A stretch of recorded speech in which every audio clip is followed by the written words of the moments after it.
왜 우리는 고대 역사를 제대로 밝힐 수 없는 걸까요?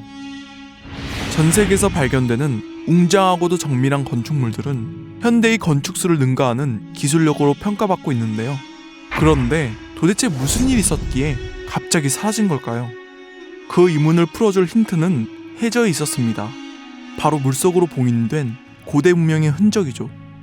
인도 북서쪽 바다에 위치한 드와르카 유적, 남동쪽 바다에 위치한 폼푸르 유적, 일본 요나구니 섬 남쪽에 위치한 대형 해저 유적. 그렇다면 그들을 물속으로 침몰시킨 원인은 무엇이었을까요? 바로 그것은 만천년 전에 발생한 대홍수 사건입니다. 먼저 이것을 설명하기 전에 짚고 넘어가 할 것은 10만 년마다 주기적으로 찾아오는 기후변화입니다. 세계 기후학자들은 지구온난화의 비밀을 찾기 위해 과거부터 현재까지의 비밀을 담고 있는 빙하의 아이스코어를 추출하여 분석해본 결과 50만 년 이후 10만 년마다 빙하기와 간빙기, 그리고 다시 빙하기로 바뀌는 기후변화가 일어났다는 것을 알게 되었습니다. 그리고 그 기후변화 속에서 최저온도가 떨어지는 빙하기에는 대기 중의 이산화탄소 양과 해수면 높이가 하락하고, 그 반대로 최고온도로 높아지는 간빙기에는 이산화탄소와 해수면 높이가 상승한 것을 알게 되죠. 그리고 여기 아이스코어 분석 그래프를 보면 약 15,000년 전까지 빙하기였다는 것을 알 수 있는데, 그 이후에 간빙기의 시작으로 기온이 급격하게 상승했다는 것을 볼 수 있습니다. 그런데 무슨 이유에서인지 간빙기 도중에 갑자기 기온이 뚝 떨어지는 영거 드라이어스가 시작된 것이죠.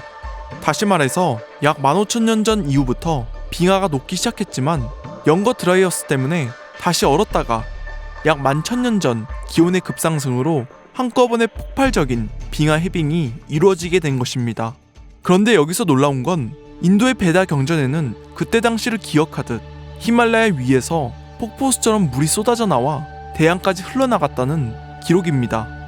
그리고 고대 인도의 대서사시 마하바라타에 적힌 대홍수의 전설을 보면 환란이 일어나기 전 마누와 7인 현자가 물고기의 도움으로 배를 타고 대홍수에서 살아남았다고 하는데, 메소포타미아 지역에서 내려오는 오한네스 전설에도 물고기 형상을 한 사람과 7인 현자가 거론된다는 것입니다.